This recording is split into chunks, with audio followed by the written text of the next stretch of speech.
Halo, selamat pagi, selamat siang, selamat sore, dan juga selamat malam di mana Ibu Bapak berada.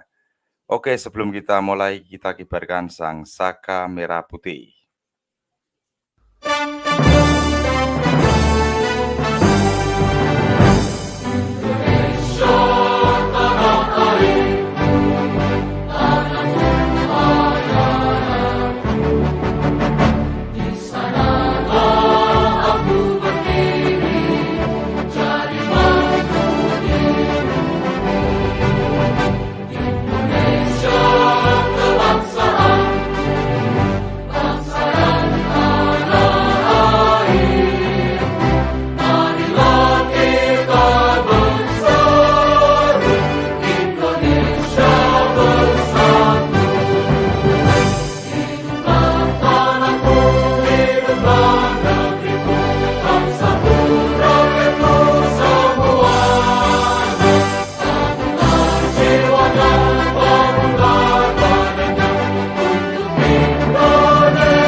Assalamualaikum warahmatullahi wabarakatuh. Salve berkah dalam shalom. Om Swastiastu.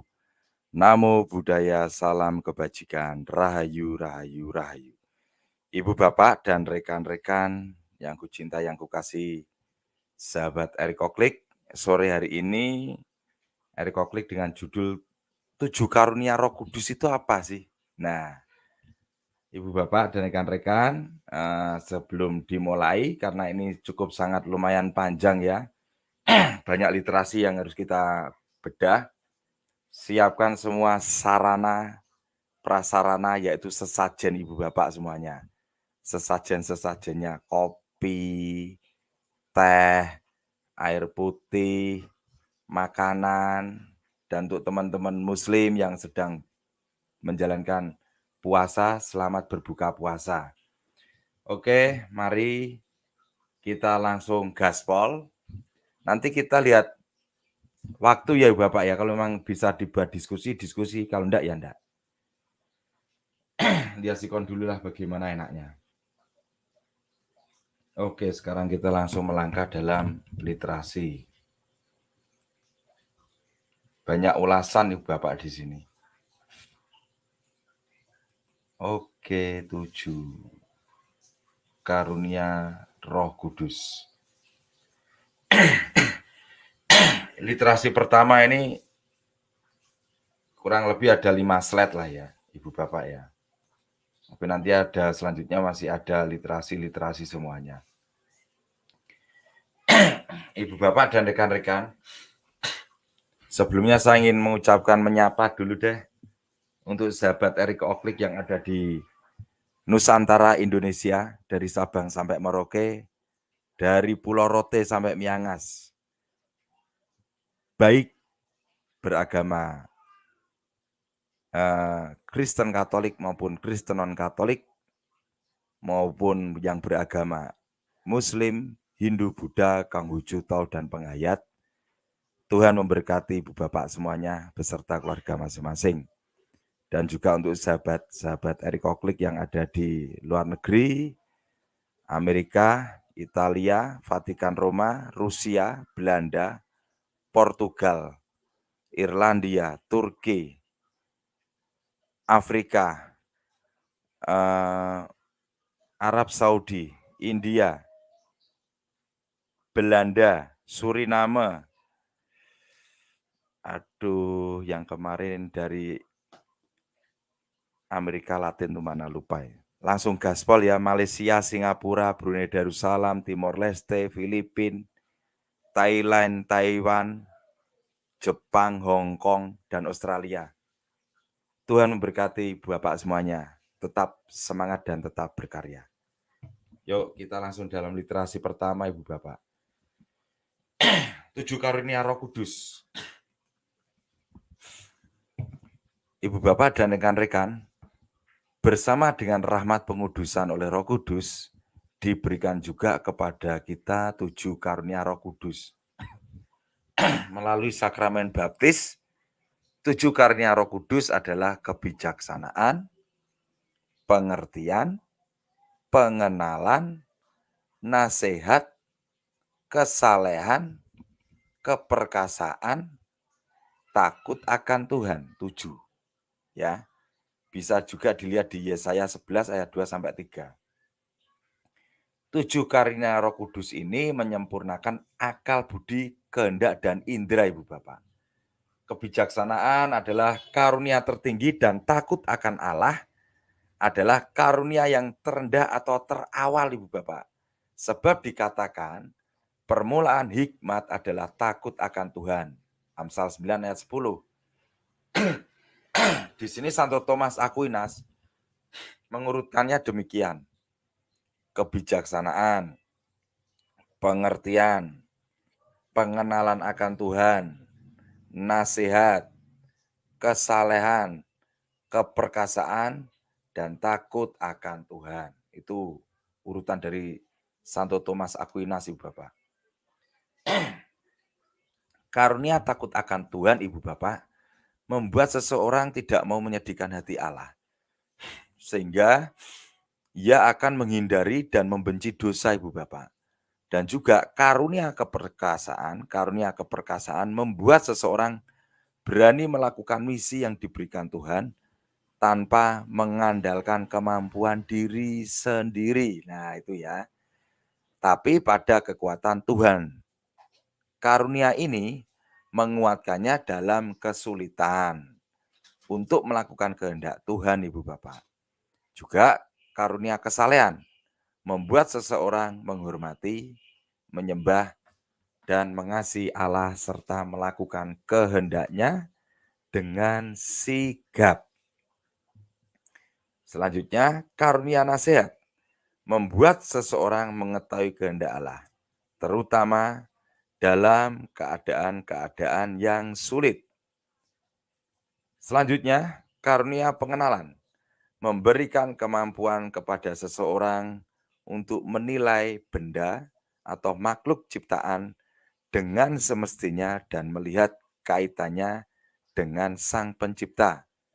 Dan untuk menggunakan semua itu untuk memuliakan Allah.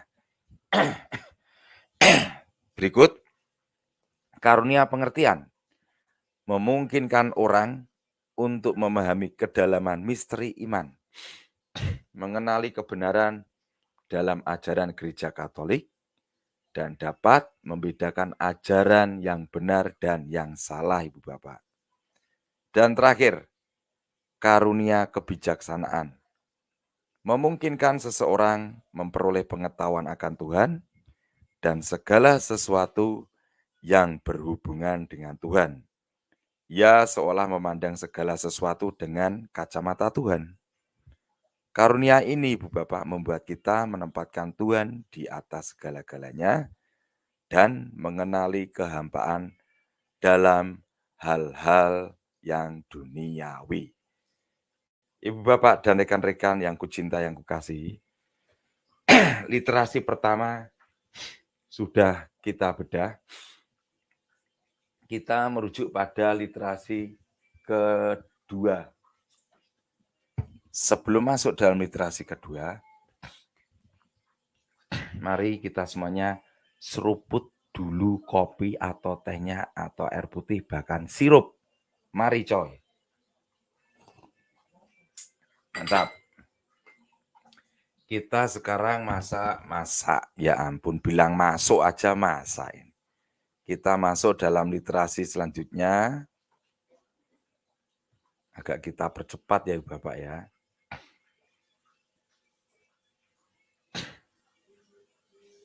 7 karunia Roh Kudus yang penjabarannya lebih konkret, lebih spesifik ini. Nanti dalam 7 karunia Roh Kudus itu juga ada dalam dokumen gereja Ibu Bapak. Jadi Bapak lebih enak mengetahuinya.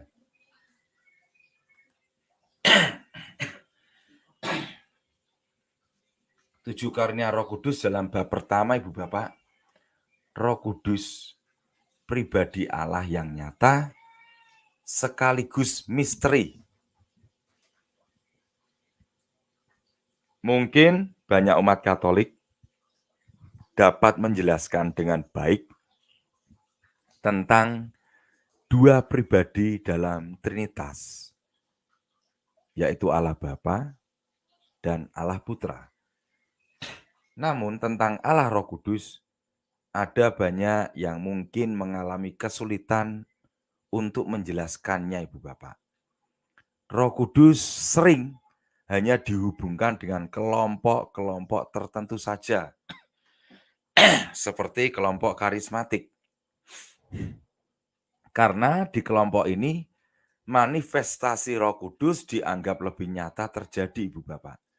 Sementara sejumlah umat yang lain sering memandang Roh Kudus sebagai pribadi yang misterius dan tidak dapat dimengerti. Namun, sebenarnya semua umat beriman yang telah dibaptis telah mempunyai Roh Kudus dan ketujuh karunia Roh Kudus. Yang menjadi masalah adalah Ibu Bapak, apakah karunia Roh Kudus ini disadari dan mewarnai kehidupan umat beriman, sehingga dapat dikatakan bahwa Roh Kudus sesungguhnya nyata di dalam kehidupan mereka. Oke, selanjutnya.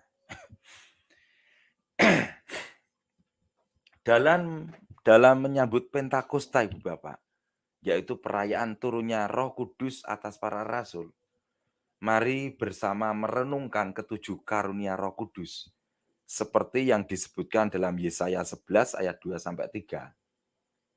Yang tadi kita sudah berkali-kali sebutkan ya, kita ulang lagi. Yang pertama kebijaksanaan, yang kedua pengertian, yang ketiga nasihat, yang keempat keperkasaan, yang kelima kesalehan, yang keenam pengenalan akan Tuhan, dan ketujuh takut akan Tuhan. Yang dalam poin kelima yaitu kesalehan Ibu Bapak. Dalam maksud arti kesalehan yaitu kesenangannya adalah takut akan Tuhan. Poinnya di situ ya yang kesalehan itu. Harapannya adalah Ibu Bapak agar dalam merenungkan bahwa karunia Roh Kudus ini telah diberikan kepada kita pada saat pembaptisan dan dikuatkan dalam Krisma. Kita dapat bekerja sama dengan ketujuh karunia Roh Kudus ini agar membawa buah-buahnya dalam kehidupan kita, Ibu Bapak. Masuk poin kedua. Hubungan antara kebijakan ilahi, kebajikan pokok, dan karunia Roh Kudus. Untuk lebih memahami tentang karunia Roh Kudus dalam poin hubungan antara kebajikan ilahi, kebajikan pokok, dan karunia Roh Kudus, Ibu Bapak. Kita perlu melihat dalam hubungan dengan kebajikan ilahi maupun dalam hubungannya dengan kebajikan pokok, Ibu Bapak. Di sini kebajikan pokok adalah kebajikan manusia yang merupakan pokok kehidupan moral, dan itu terdiri dari kebijaksanaan, keadilan, keberanian, dan penguasaan diri, Ibu Bapak. Kebijaksanaan membuat seseorang memahami tentang kebaikan yang benar dan memilih sarana yang tepat untuk mencapainya. Itu juga ada di dalam KGK nomor 1835, Ibu Bapak. Keadilan memberikan apa yang menjadi hak Allah dalam sesama. Juga ada di KGK 1836. Keberanian mengejar kebaikan dengan teguh dan tidak takut menghadapi kesulitan. Penguasaan diri dapat mengekang kenikmatan jasmani dan melakukannya dalam batas-batas kewajaran. Dalam literasi tadi, terdapat juga dalam KGK 1837 dan juga KGK 1838. Ibu bapak dan rekan-rekan, untuk mencapai kesempurnaan dalam kebajikan ini, diperlukan latihan dan kerja keras, Ibu Bapak. Di sini latihan dan kerja keras ini menjadi lebih mudah dan memberikan hasil yang lebih sempurna kalau kita ini pribadi kita membiarkan Tuhan mengubah kita, Ibu Bapak. Baik melalui kebajikan ilahi maupun melalui karunia-karunia Roh Kudus. Yang dimaksud dalam Tuhan, membiarkan Tuhan mengubah kita apa sih? Ya kita jangan jadi bebal, rendahkan hati, kosongkanlah pikiran, apa yang Tuhan perintahkan. Lah taunya untuk Tuhan memerintah kita gimana, Om Erik? Kalau saya secara pribadi ya, nanti mudah-mudahan paman kita bisa hadir. Kalau saya secara pribadi ya, Tuhan kan bekerja dalam alam yang menuntun.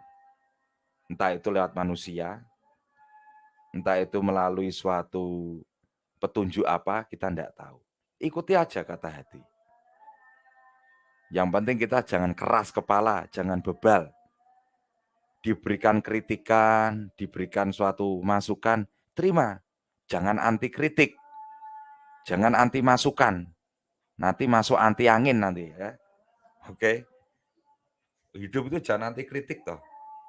Dikritik nggak apa-apa untuk merubah kita. Itu loh salah satunya seperti itu. Jangan bebal, jangan bebal. Ibu, bapak, dan rekan-rekan, kebajikan manusia di atas berakar dalam kebajikan ilahi, Bapak. Dan di sini kebajikan ilahi terdiri dari iman, pengharapan, dan juga kasih. Kebajikan ilahi memungkinkan seseorang untuk mengambil bagian dalam kodrat ilahi. Bisa juga dilihat di 2 Petrus 1 ayat 4 ya. Karena apa sih Ibu Bapak? Karena Allah menjadi asal, sebab, dan tujuan. Itu loh Allah di situ. Bisa juga dibandingkan di KGK nomor 1812. Ini adalah cara yang dilakukan Allah, Ibu Bapak, untuk membekali manusia agar manusia dapat mencapai tujuan akhir, surga, yang melebihi kodrat manusia, Ibu Bapak. Iman memberikan penerangan kepada akal budi kita dengan kebenaran ilahi. Pengharapan mengarahkan keinginan kita untuk mencapai tujuan akhir. Kasih mempersatukan keinginan kita dengan Tuhan yang menjadi tujuan akhir dan sasaran. Bisa juga dilihat di ST Romawi 1-2, Ki 62, A.3. A.3 ya. Ibu Bapak dan rekan-rekan, dengan kata lain Ibu Bapak, kebajikan ilahi memungkinkan kita untuk mengambil bagian dalam kehidupan Allah yang tidak mungkin dicapai oleh kebajikan moral, Ibu Bapak. Kebajikan moral dapat mengarahkan seseorang untuk membentuk masyarakat yang baik. Namun tidak dapat membuat seseorang mengambil bagian dalam kehidupan Allah, Ibu Bapak. Karena apa? Karena kehidupan Allah adalah di luar kodrat manusia.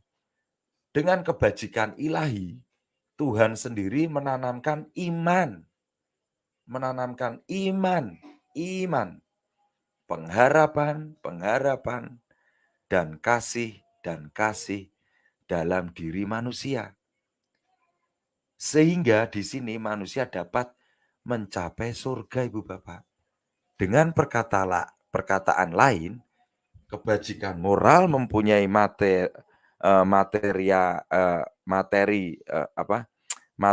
materai manusia. Kebajikan moral mempunyai materai manusia, namun kebajikan ilahi mempunyai materai Allah sendiri. Saya ulang, kebajikan moral mempunyai moral, akhlak. Kebajikan moral mempunyai materai manusia.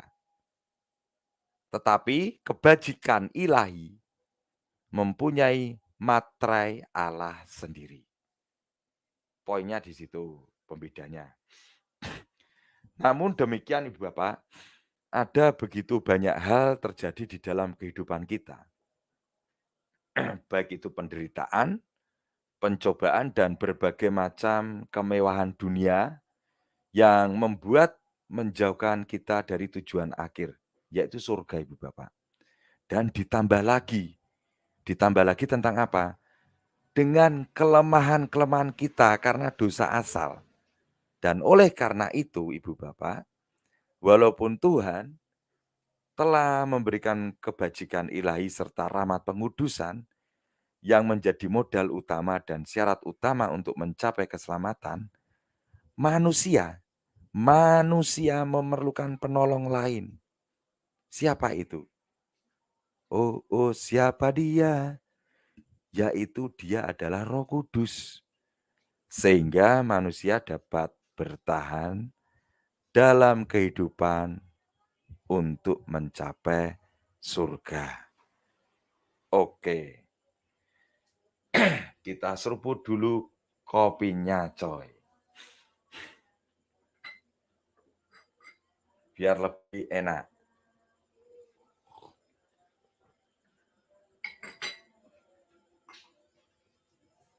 Yuk, lanjut gaspol. Terima kasih kehadirannya Ibu Bapak dan rekan-rekan semuanya. Amerika, selamat pagi menjelang siang, Pak Rianto. Oke. Slide ke-10. Ibu Bapak dan rekan-rekan, maka di sini Roh Kudus diperlukan oleh kita manusia bukan hanya untuk bertahan, Ibu Bapak, namun untuk selanjutnya membawa kita mencapai kesempurnaan kehidupan Kristiani. Inilah yang dijanjikan oleh Kristus, Ibu Bapak, ketika Ia mengatakan akan mengutus Roh Kudus yang akan terus menyertai seluruh umat beriman. Teman-teman bisa dilihat di Yohanes 14 ayat 16 ya. Kristus memberikan Roh Kudus, yaitu Roh-Nya sendiri yang akan tinggal di tengah-tengah kita semua yang percaya kepadanya, Ibu Bapak. Roh Kudus yang tinggal di dalam hati manusia mewarnai dan mengubah jiwa manusia menjadi semakin bertumbuh dalam kekudusan. Sehingga apa, Ibu Bapak? Sehingga semua menjadi semakin serupa dengan Tuhan Yesus. Roh Kudus juga memberikan inspirasi kepada umat manusia lewat karunia-karunia Roh Kudus, Ibu Bapak. Nabi Yesaya telah menulis, Ibu Bapak, Nabi Yesaya telah menulis tentang ketujuh karunia Roh Kudus tersebut. Di sini dalam Katekismus Gereja Katolik mengajarkan ketujuh karunia Roh Kudus yang diberi kepada orang Kristen, yaitu kebijaksanaan, pengertian, nasihat, keperkasaan, pengenalan, kesalehan, dan rasa takut kepada Allah. KGK 1845. Mengapa umat Allah memerlukan 7 karunia Roh Kudus? Eric Oaklik. Sederhana sekali jawabannya, yaitu karena karunia Roh Kudus ini diperlukan supaya kita dapat mencapai tujuan akhir. Apa itu? Surga atau ibid. Karena Ibu Bapak, surga yang ilahi itu berada di luar kodrat manusia. Maka kita memerlukan bantuan ilahi, yaitu Roh Kudus itu sendiri, Ibu Bapak, untuk mencapai tujuan akhir ini. Sama seperti bayi tidak bisa pergi ke suatu tempat tanpa bantuan orang tuanya. Maka kita tidak dapat mencapai surga tanpa bantuan dari Allah sendiri. Inggih menika yaitu Roh Kudus. Coba seandainya saat itu Tuhan Yesus disalib terus enggak hidup kembali pada 3 hari, apa enggak ciloko kita Ibu Bapak? Hancur ambiar hidup kita, udah ambiar. Karena yang namanya Tuhan, 3 hari dia bangkit. Dan selama 3 hari di tempat penantian dia menginjili jiwa-jiwa yang masih tersandera. Ada tuh di video di KC ada itu. Judulnya penantian tuh. Alam penantian. Oke, Bapak dan rekan-rekan. Dalam hal ini, Santo Thomas Aquinas menjelaskan lebih lanjut di mana bahwa akal budi dan tentu saja kebajikan ilahi, yaitu iman, pengharapan, dan kasih, diperlukan banget, sekali lagi, diperlukan untuk mencapai tujuan akhir.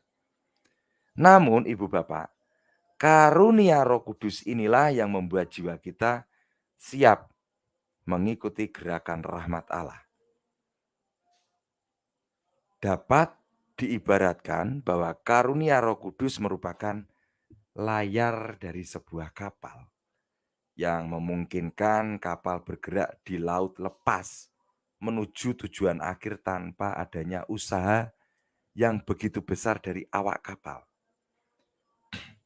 Dengan layar yang berkembang secara bebas, maka Ibu Bapak, kapal tersebut dapat mencapai tujuan akhir dengan selamat. Jika dikatakan bahwa kebajikan moral mempunyai materai manusia, maka dapat pula dikatakan bahwa karunia-karunia Roh Kudus mempunyai materai Allah, Ibu Bapak. Rahmat pengudusan dan kebajikan ilahi ini memberikan gambaran akan Kristus. Ibaratnya, kebajikan moral adalah seumpama kuas di tangan manusia. Manusia dengan tangannya sendiri dapat menorehkan garis atau coretan untuk membentuk suatu lukisan. Namun tidaklah terlalu sempurna. Sempurna. Waduh, ada lagunya juga ini. Namun Ibu Bapak, dengan karunia Roh Kudus, coretan tersebut menjadi sempurna. Sebab apa sih? Sebab di sini kebajikan moral yang diumpamakan sebagai kuas ada di tangan Allah. Dengan karunia Roh Kudusnya, sehingga kuas itu dapat menorehkan garis atau coretan untuk melukiskan gambar Yesus dengan sempurna. Inilah Ibu Bapak sebabnya karunia Roh Kudus diperlukan oleh umat beriman dalam mencapai kesempurnaan kehidupan Kristiani. Oke. Masuk dalam poin ketiga tentang karunia Roh Kudus secara umum. Dalam poin tentang karunia Roh Kudus secara umum Ibu Bapak, seperti yang telah disebutkan dalam kitab Yesaya 11 ayat 2 sampai 3, di mana 7 karunia Roh Kudus adalah kebijaksanaan, pengertian, nasihat, keperkasaan, pengenalan, rasa takut akan Allah, dan kesalehan, yaitu yang kesukaannya adalah takut akan Allah. Tidak takut akan duit, tidak takut akan kehilangan jabatan, tidak takut akan kehilangan cinta pacarnya, tapi merujuk takut akan kepada Allah. Pengertian memberikan kedalaman pemahaman akan kebenaran Allah, dan ketiga hal lainnya Ibu Bapak, memberikan pertimbangan dalam mengambil keputusan Ibu Bapak. Karunia kebijaksanaan membantu kita menimbang hal-hal yang berkaitan dengan Allah.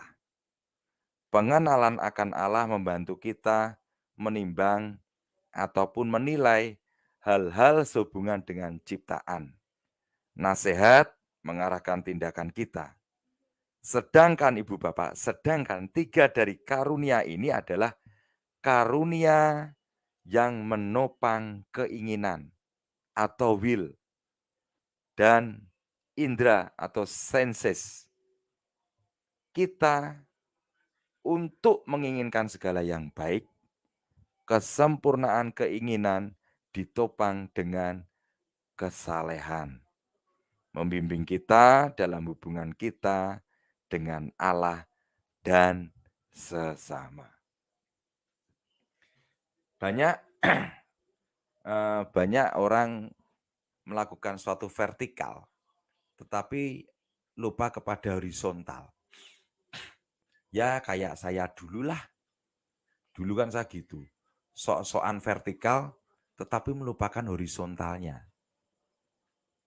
Kan lucu. Lah bagaimana untuk mengetahui, mengimplementasikan kalau kita sayang kepada vertikal, tapi kepada horizontal kita tidak mengimplementasikan? Ya sama saja. Wujudnya adalah kalau untuk mengasihi secara vertikal, tunjukkan, implementasikan dalam wujud horizontal Anda seperti apa.